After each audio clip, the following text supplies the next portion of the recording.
Bem-vindos ao Global Management Challenge. O Global Management Challenge é uma iniciativa portuguesa lançada em 1980 pela STG, Simuladores em Modelos de Gestão, e pelo Jornal Expresso. A primeira edição foi um enorme sucesso, o que levou rapidamente à sua expansão para outros mercados. Anualmente, milhares de quadros de empresas e estudantes universitários ambicionam conquistar o título de melhor equipa nacional para assim poderem disputar o título mundial. Atualmente, o Global Management Challenge está presente em mais de 30 países nos 5 continentes, sendo considerada a maior competição de estratégia e gestão do mundo. Pretendemos com esta apresentação explicar como funciona o Global Management Challenge. Todas estas informações estão disponíveis no manual da competição. Cada equipa, de 3 a 5 elementos, irá assumir um conselho de administração onde vai gerir uma empresa durante um determinado período. Para isso, vai analisar o passado recente da empresa para depois delinear uma estratégia. Delineada a estratégia, são tomadas decisões nas diversas áreas da empresa: marketing, recursos humanos, finanças e produção. Por fim, têm de analisar os resultados obtidos, tendo em conta a concorrência e a situação económica do mercado, com o objetivo de obter os melhores resultados para a empresa face à concorrência. Note que a simulação é interativa, ou seja, as decisões de uma equipa influenciam as decisões das equipas concorrentes. Ao assumir este desafio, os participantes desenvolvem as suas competências nas áreas da gestão e da estratégia, adquirindo uma visão global do funcionamento de uma empresa e alargando o conhecimento nas diversas áreas, permitindo compreender melhor a interação entre as mesmas, percebendo o impacto que uma decisão tem no todo da organização. Os participantes também desenvolvem competências comportamentais como a tomada de decisão, a comunicação, a liderança e o trabalho em equipa. Por isso, utilizando o simulador, têm a oportunidade de experimentar tomar decisões arriscadas num ambiente competitivo e de constante mudança, sem terem consequências reais. Na primeira parte da apresentação, vamos explicar como funciona o ciclo da competição, ou seja, como tudo se processa. E faremos uma breve explicação do funcionamento de cada área da empresa: o marketing, a produção, os recursos humanos e as finanças. Ao participar, cada equipa recebe toda a informação necessária para a competição: o manual do simulador, que explica a organização e funcionamento da empresa, e o histórico da empresa, que reflete a sua situação nos últimos 5 trimestres. O primeiro momento do ciclo da competição é a leitura e análise do manual e do histórico da empresa. Deverá ser realizado individualmente, depois em equipa. No segundo momento, e após a definição da estratégia, é necessário submeter as decisões que envolvem as várias áreas. O terceiro momento decorre após a submissão das decisões, com a realização do processamento dos dados no simulador. O quarto momento acontece quando são disponibilizados os relatórios de gestão, que refletem o impacto das decisões tomadas, tendo em conta a concorrência e a situação económica do mercado. Com a análise do relatório de gestão, poderá ser necessário reajustar a estratégia para o próximo trimestre. Este ciclo repete-se para os 5 trimestres em que vão gerir a empresa.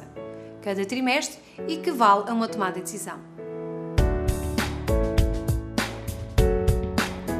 A simulação está organizada em trimestres.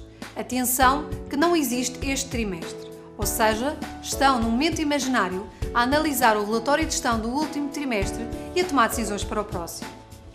A partir do momento em que é disponibilizado o novo relatório de gestão, esse relatório é referente ao último trimestre.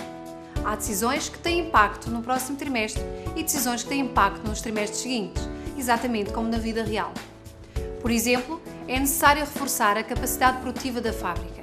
Uma das possibilidades é a compra de máquinas. Esta é uma decisão importante, pois reflete um grande investimento para a vossa empresa. A máquina só estará a funcionar no trimestre a seguir ao próximo. Já a venda de uma máquina é imediatamente efetuada. O manual explica todos estes procedimentos. É muito importante a definição da estratégia.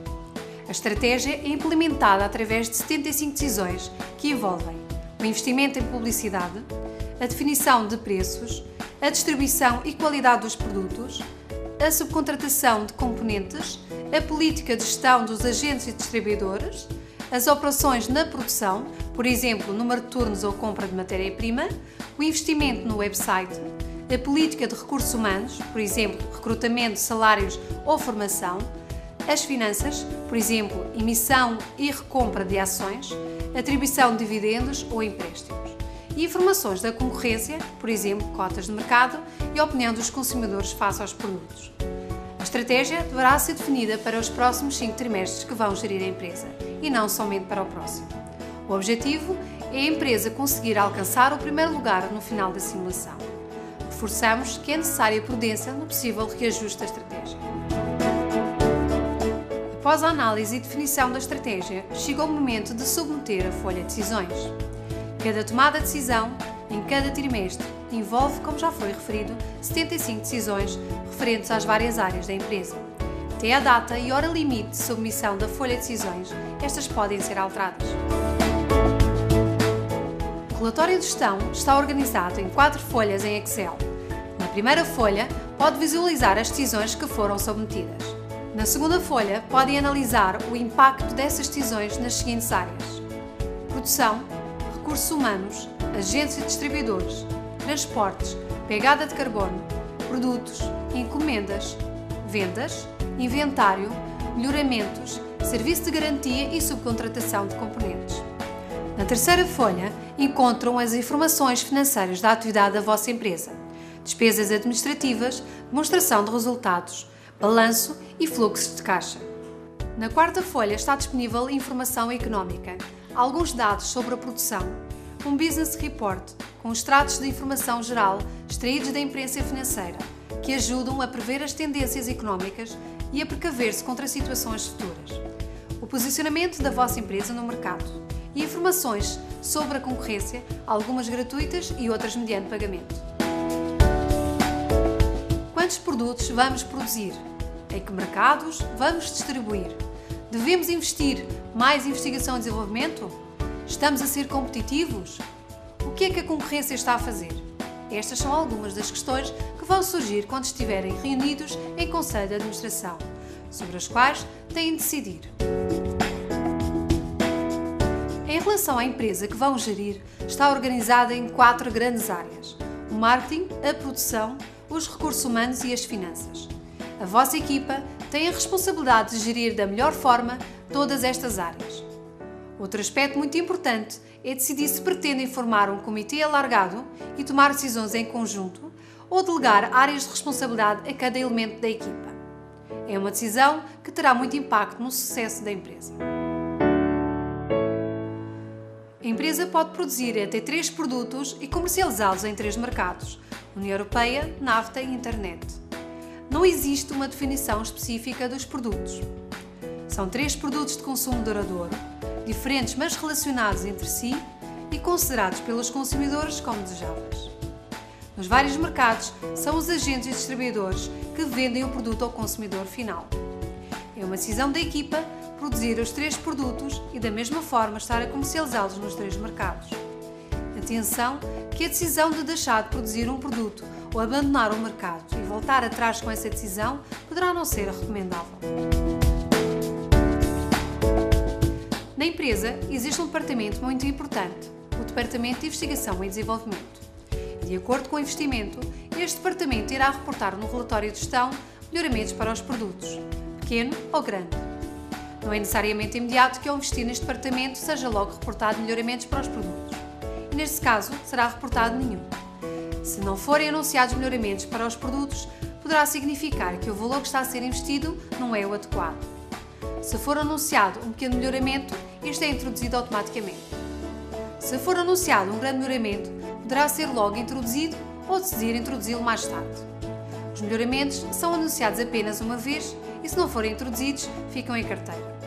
Ao introduzir um grande melhoramento, o inventário ficará obsoleto e é automaticamente saldado a um preço mais baixo.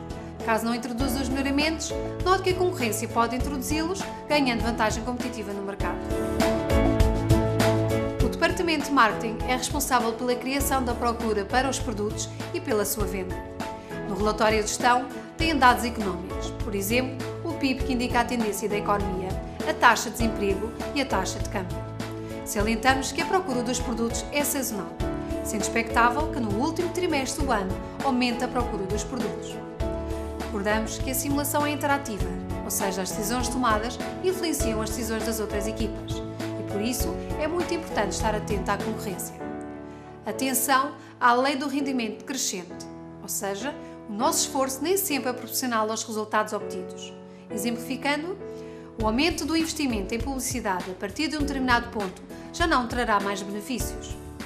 Outro exemplo, o aumento das comissões aos agentes e distribuidores também chegará a um ponto que não irá trazer mais vendas. Ou seja, existe um ponto ótimo entre todas estas decisões. No Business Report são anunciados acontecimentos mundiais que influenciam o mercado no seu todo e que podem ter um impacto muito relevante no desempenho da empresa. Após a análise do histórico, é necessário efetuar uma previsão das encomendas. De acordo com essa previsão nos vários mercados, é necessário decidir o número de agentes e distribuidores, as comissões e o apoio financeiro. No mercado da internet, é necessário também decidir sobre o desenvolvimento do website, tornando-o mais atrativo e funcional, e o número de portas de acesso, que determina a capacidade do sistema, permitindo um maior ou menor tráfego de utilizadores no website. É necessário também determinar o investimento em publicidade institucional para promover a imagem da empresa e publicidade aos diferentes produtos nos diversos mercados. O Departamento de Produção é responsável pela produção e distribuição dos produtos do modo mais eficiente e económico possível. O processo fabril divide-se em duas grandes áreas, a maquinação e a montagem. A maquinação consiste no fabrico dos componentes, processo feito por operários não especializados e que podem trabalhar até 3 turnos. Estes componentes entram para a linha de montagem, composta por operários especializados, para serem transformados em produtos finais. Estes operários trabalham apenas a um turno e podem fazer horas extra. Existe também a possibilidade de ampliar a fábrica. Atendendo à preservação do ambiente, podem optar pela compra de matéria-prima de qualidade extra. Também existe a possibilidade de ser feita a subcontratação de componentes que são incorporados diretamente na área de montagem. No manual estão disponíveis várias tabelas com dados necessários para a gestão da empresa. Por exemplo, na tabela 5 é facultada mais informação sobre os produtos.